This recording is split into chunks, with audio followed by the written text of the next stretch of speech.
Mars mission इंसानों के लिए सबसे ज्यादा अमेजिंग और सबसे चैलेंजिंग मिशन है, क्योंकि इस मिशन पे इंसानों को ना ही सिर्फ सबसे दूर भेजा जाएगा, बल्कि नासा और स्पेसएक्स जैसे स्पेस ऑर्गेनाइजेशंस मार्स को हम इंसानों के लिए घर बनाना चाहते हैं। और स्पेसएक्स तो अपना सब कुछ लगाने के लिए तैयार है सिर्फ इस मिशन के लिए। मार्स मिशन के ऊपर वैसे तो मैंने 2 वीडियोस ऑलरेडी बना लिया है, आप चाहो तो वो जाके देख सकते हो। इस मिशन में सबसे बड़ा चुनौती है मार्स तक जाना। तो क्या हो अगर हम सिर्फ 3 दिन में ही मार्स तक पहुंच जाएं? पर आखिर कैसे? तो इसके जवाब के लिए इस वीडियो को पूरा एंड तक देखना पड़ेगा। तो हेलो दोस्तों, मैं हूं गौरव और हमेशा की तरह आप देख रहे हैं ज्ञान factory. So let's get started.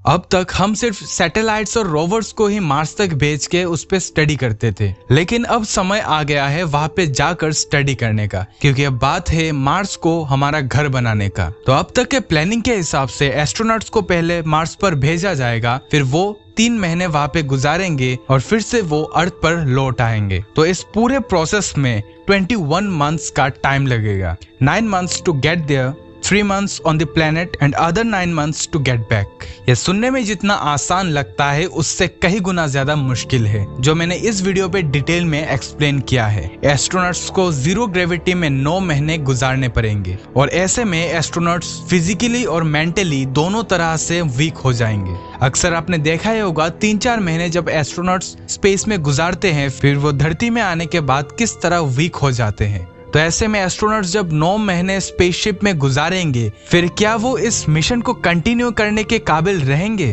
तो क्या होगा अगर हम अर्थ से मार्स तक का डिस्टेंस कम से कम टाइम में कवर कर ले? जी हाँ, ये पॉसिबल तो है, बट हाउ?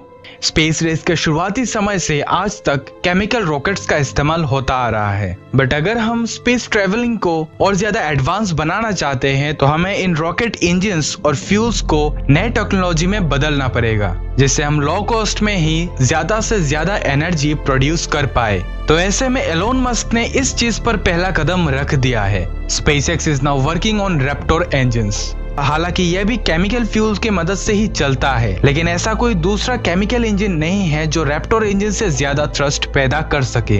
इसमें लिक्विड ऑक्सीजन और मीथेन का इस्तेमाल होता है। स्पेसएक्स का यह मानना है कि ये रैप्टर इंजन्स आज नॉर्मली यूज होने वाले दूसरे केमिकल इंजन्स के मुकाबले लो कॉस्ट में incredible amount of power generate कर सकता है, जिस इंजन से हम 9 मंथ्स में मार्स तक पहुंच सकते हैं। लेकिन हमें तो और कम टाइम में जाना है। साइंटिस्ट और इंजीनियर लगे हैं और ज्यादा पावरफुल इंजन बनाने में। न्यूक्लियर पावर्ड रॉकेट, इसमें बेसिकली न्यूक्लियर पावर रिएक्टर्स होंगे, जिसमें यूरेनियम फ्यूल से थर्मल एनर्जी प्रोड्यूस होगा, जो लिक्विड हाइड्रोजन को गर्म करेगा और वो लिक्विड हाइड्रोजन एक्सपांड होकर गैस में बदल जाएंगे और गैसियस फॉर्म में वो इंजन से रिलीज होंगे। तो अब आप जरा ये सोचिए कि अगर न्यूक्लियर बॉम्ब से इतना ज्यादा धमाका हो सकता है, तो इन न्यूक्लियर पावर्ड रॉकेट से कितना ज्यादा पावर जनरेट होगा।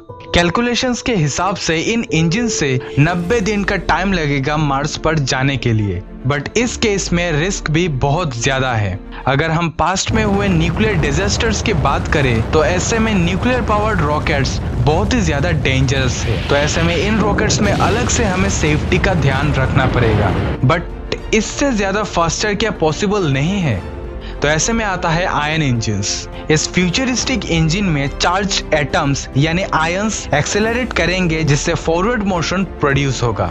दूसरे इंजन में अलग अलग टाइम में थ्रस्ट जनरेट किया जाता है, लेकिन in case of ion engines continuous push generate करता रहेगा।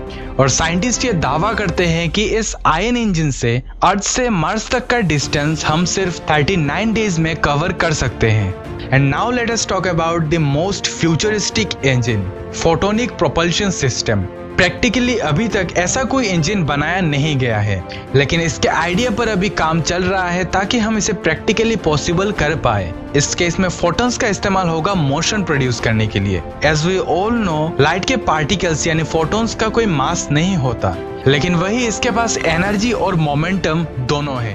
तो अगर फोटॉन्स को एक ऑब्जेक्ट से रिफ्लेक्ट किया जाए तो वो मोमेंटम फॉरवर्ड मोशन में ट्रांसफॉर्म हो जाएगा। तो हम इतना स्पीड अचीव कर पाएंगे जिससे कि हम सिर्फ 3 दिन में मार्स तक पहुंच सकेंगे। जस्ट इमेजिन अगर हम ऐसे आइडिया को पॉसिबल कर पाए तो स्पेस ट्रेवलिंग हमारे लिए कितना ज्यादा कूल बन जाएगा। सिर्फ हम मार्स पे ही नहीं बल्कि दूसरे प्लैनेट्स पर भी जा पाएंगे, वो भी कम से कम टाइम में। हालांकि ऐसा टेक्नोलॉजी आने में वक्त तो जरूर लगेगा लेकिन इम्पॉसिबल नहीं है, क्योंकि मैं हमेशा ही कहता हूँ कि science can make anything possible. वैसे आप में से कितने लोग साइंस पर विश्वास रखते हो कमेंट में जरूर बताना। और अगर आप मार्स मिशन के बारे में डिटेल में जानना चाहते हो तो डिस्क्रिप्शन में आपको लिंक मिल जाएगा। और ऐसे इंटरेस्टिंग वीडियोस हमेशा देखने के लिए मेरे चैनल को अभी सब्सक्राइब कीजिए। तो चलिए मिलते हैं अगले वीडियो पे।